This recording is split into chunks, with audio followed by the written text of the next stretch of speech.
Hello friends, welcome to a super casual video where we're gonna chat about Disneyland in the rain. I think after being in the rain, in historic rainfall for 3 days straight, I think I've got a good idea of what are some good tips and like expectations that you can have going into this. If there is rain in your future, we've got some good ideas for you. Today's video is gonna be super casual. I am sitting here still in Disneyland. I'm at the Hojo Anaheim sitting after 3 days while this is all fresh in my brain. We're gonna chat about it. Let's get started. If there is rain in your Disneyland trip forecast, I'm just gonna tell you now that it's doable. I was in historic rainfall. I mean, it was all over the news for like this entire week where there was like so much rainfall here. It was like nationwide news. Anaheim did not get the brunt of the storm. It was definitely lighter than other areas in Southern California, but it definitely rained the entire 3 days that we were here. This was an adults only trip. My friend Michelle and I came together. Michelle is a Disney travel planner. She has a wealth of knowledge with this stuff. I will leave her information below where you can contact her if you're interested in booking a Disney trip. We like Disney. We're gonna do a friends trip. Let's go. We booked these super cheap plane tickets months ago, and then all of a sudden there's rain in the forecast and we're like, well, it's just us. We don't have kids with us. We're gonna just do it. So we decided to do it and we had a great time, but we kind of had different expectations going into this. So I'm gonna kind of explain some of the things that we did and things that we learned while we were here and what things make the biggest difference and that you'll have a lot of fun with. So first of all, we flew into Long Beach. I've never flown into that airport before and it was awesome. Super easy airport to fly into, very small. I think there's only 11 gates total, and we flew direct from Houston Hobby Airport. We were able to catch an Uber right away and we Ubered straight over to Anaheim, and we are staying at the Hojo, which is, I wanted this nice like cute background for my video when we were filming. So the Hojo Anaheim is quite literally an 8-minute walk from your room to the Disneyland gates. Not exaggerating, we timed it. It was literally 8 minutes and 30 seconds that we were going through security. The Hojo Anaheim we've loved it. I found the location to be really great. I really think, kind of looking back to where we stayed last year, when we Ubered more, we stayed at the Hilton last year and we Ubered every time we wanted to go back and forth from the parks. And I think that would have probably been a lot more stressful this time, having the further out location, because everyone's trying to Uber, everyone's trying to stay dry, and you can time walking back to your room when rain is lighter or you have like a little break in the rain. That's the best time to kind of go back and forth. And if you have the right gear, which we'll get into in a second, it makes all the difference and it's totally manageable. There are a lot of room configurations. I will leave my personal link below for the Hojo Anaheim, and I will share with you this room tour that we have of our room. We stayed in building 1. The entire building is completely renovated. There's all sorts of different room configurations. We had 2 queens and you could see Space Mountain from our balcony, which was really cool. They also have family rooms that have bunk beds and like almost like a 2-bedroom situation. There's like a retro suite, so many different room configurations, which I think has kind of a leg up. Super comfortable beds, very friendly staff. The grounds are really cute, very retro looking. Apparently this is one of the original hotels that was here when Disneyland was built. So it's got a lot of history with it as well. So that's really cool. The location just cannot be beat. And I would highly recommend that you stay in building 1 if you're looking for those updated, really cute, subtle Disney touches to them, retro feel. You'll really like it. So I do have a special link with a discount in the description below this video. If you're looking to book the Hojo, Howard Johnson Anaheim, in other words, you would quite literally be in Disneyland if you were any closer. We're gonna start with the good news first when it comes to rain in Disneyland. I'm not gonna act like I'm some expert when it comes to slaying Disney in the rain, but I'm used to Florida where it storms for like an hour and then it's over and then you kind of move on with your day. And I live in Texas where it rains. It doesn't bother me, but it's very unusual for this to happen in Southern California, let alone the rain that we went in to Disneyland. The positives is that it was absolutely dead.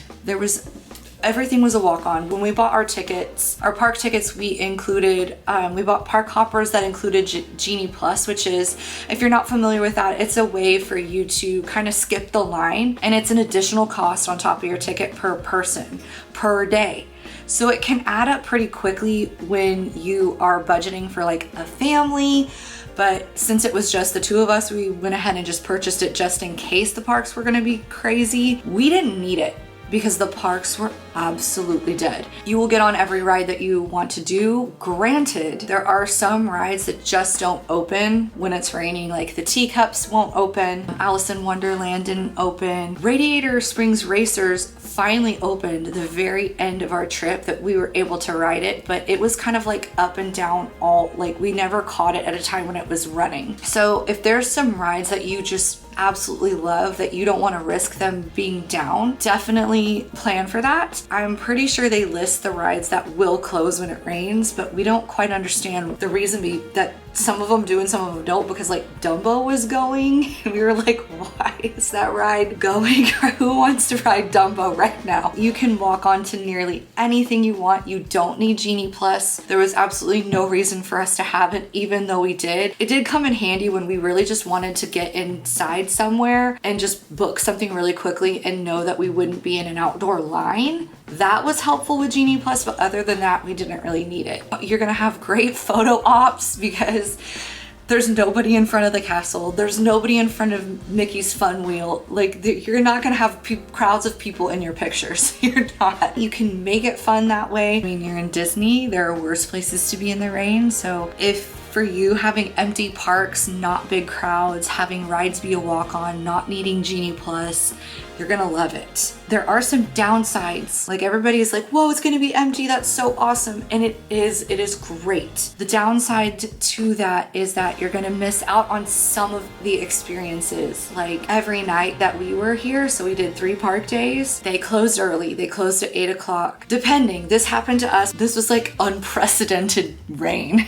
So they will close. You won't get parades. There will probably not be nighttime fireworks or shows that you love. We did get to see World of Color at California Adventure, which was great. There was a super low crowd for that, and that was awesome to be able to see World of Color with a really low crowd, but we only got to see that once out of 3 nights. We did not see any nighttime shows in Disneyland Park, and so that's the downside. You won't see as many characters. You won't have as many character interactions. That's the one thing about Disneyland, is that the characters just kind of wander around the parks and you can kind of have interactions with them, and we didn't see any of them, unfortunately. And I'm also gonna say there was just 2 of us, 2 adults, true grown women who were just like embracing their inner child and just going with the flow and going into the rain. And that's what that trip was. I think if I had brought my 3 kids, it would have been a much different experience, because I was able to manage all of my gear by myself, like putting my layers on, taking them off, like dealing with wet things. I think would have been a lot more stressful had I had 3 other children to do that for. That could be the worst thing about Disneyland in the rain, is managing children and family members that need help with rain gear, need special assistance. And if it's just you and a friend or you and a partner, whatever,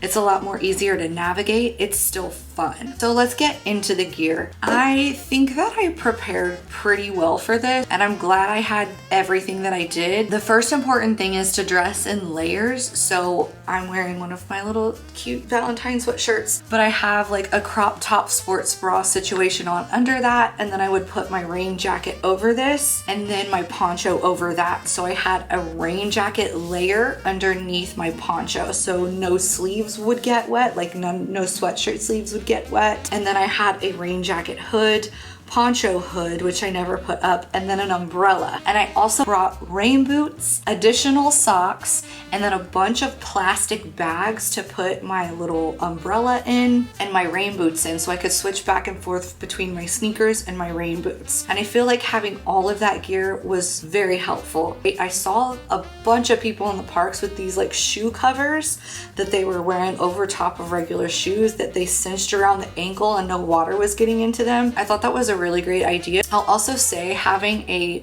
umbrella that's about yay big. So this is my tiny little umbrella that still has rain on it. It is so tiny, but I'll link anything similar I can find.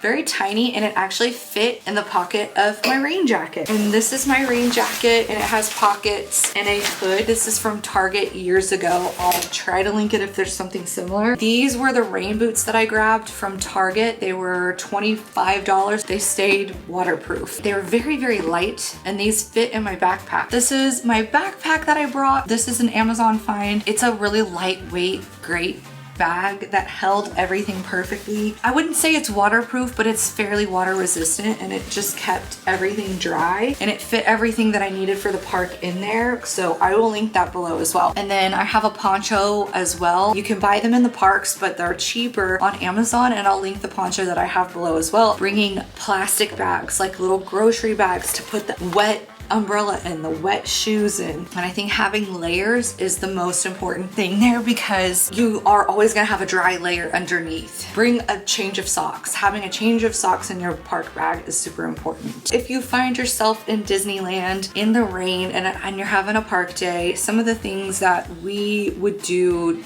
when we were in the parks, a lot of the rides in Disneyland unfortunately have a lot of outdoor queues, so just be aware of that. But like, there's a whole lot of rides that the queue is inside, and that's really helpful to kind of wait out the rain. A lot of the restaurants there too have a ton of outdoor seating, but just scope it out, make a mobile order for food, and just stock a table, sit inside. Oh, and also save your favorite rides for the rain. Like, if there's something that you really want to ride and it's outside and it's fast, don't do that right away. Save that for the end. Like, for example, Michelle and I rode Incredicoaster the first night, but it was like the last ride we rode, but it was peltering rain all over us. Like, it was just, we were goners after that. There was no coming back from that. We had to throw in the towel and be like, yep, we're done. If there's a ride you really want to do outdoors that's running during the rain, and it's a fast roller coaster, don't do it until you're ready to leave. And then one of the other,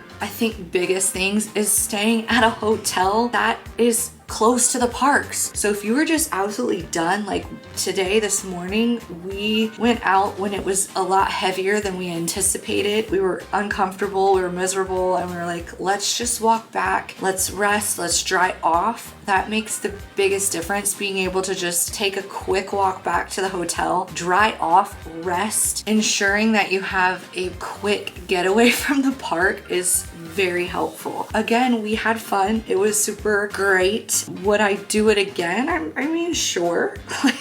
I think it would be a lot harder with my family because I have a 4-year-old.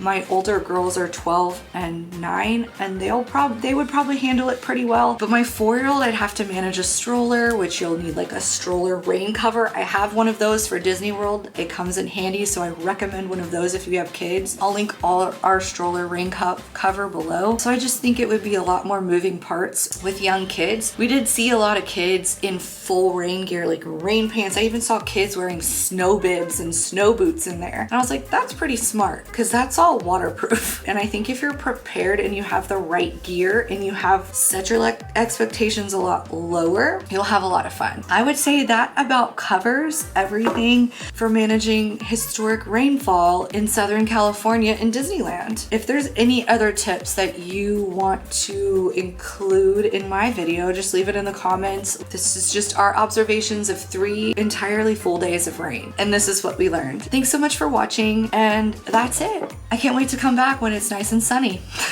I deserve a sunny California beautiful weather trip next time. Thanks for watching, and I will see you guys in my next video. Bye.